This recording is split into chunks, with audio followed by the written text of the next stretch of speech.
Vamos mergulhar em uma das histórias, olha, mais sombrias e debatidas da Bíblia.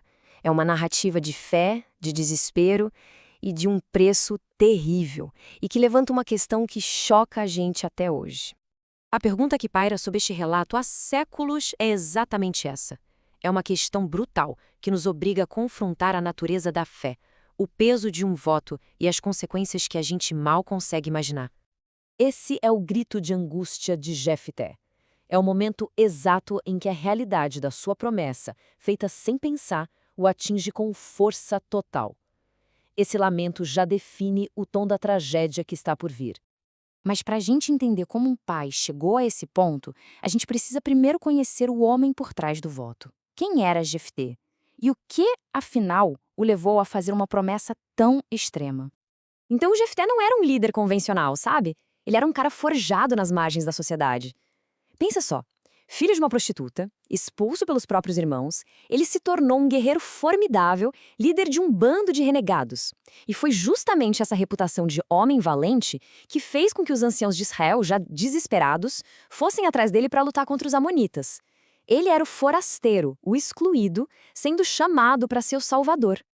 E é nesse momento, num ato que mistura desespero e talvez uma fé imprudente, que Jefté faz seu voto a Deus. Ele não especifica um animal, nada. A promessa é terrivelmente aberta. Quem primeiro sair da porta da minha casa? Com essas palavras, ele sela não só o destino dele, mas o de outra pessoa.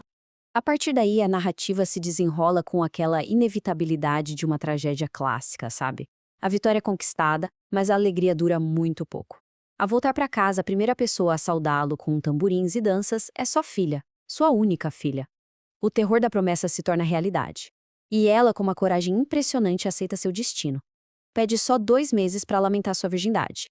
E então o texto diz, de forma arrepiante, que Jefté cumpriu seu voto. Certo, mas o que cumprir o voto realmente significou? Essa é a pergunta que dividiu estudiosos por milênios. O texto é ambíguo, e isso abre espaço para 2 interpretações principais. E o que é fascinante é que o próprio texto fornece munição para os 2 lados.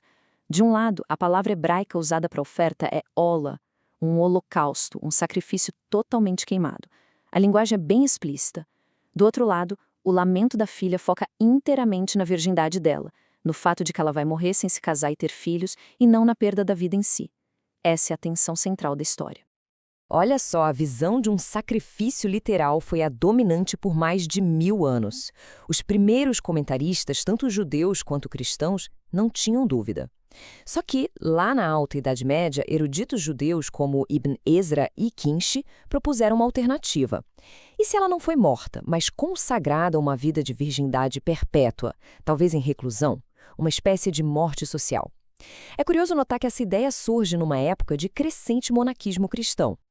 Ok, vamos dar um passo atrás. Além de pensar no que aconteceu, os estudiosos modernos perguntam por que essa história foi escrita dessa forma.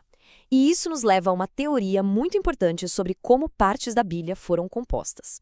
Essa teoria da história deuteronomista sugere que este e outros livros não são só uma coleção de histórias, mas sim uma obra literária que foi cuidadosamente editada com um propósito teológico, que era explicar o porquê do exílio de Israel e Judá. Nesse contexto, a história de Jefté não é apenas um relato, mas uma peça dentro de um quebra-cabeça muito maior.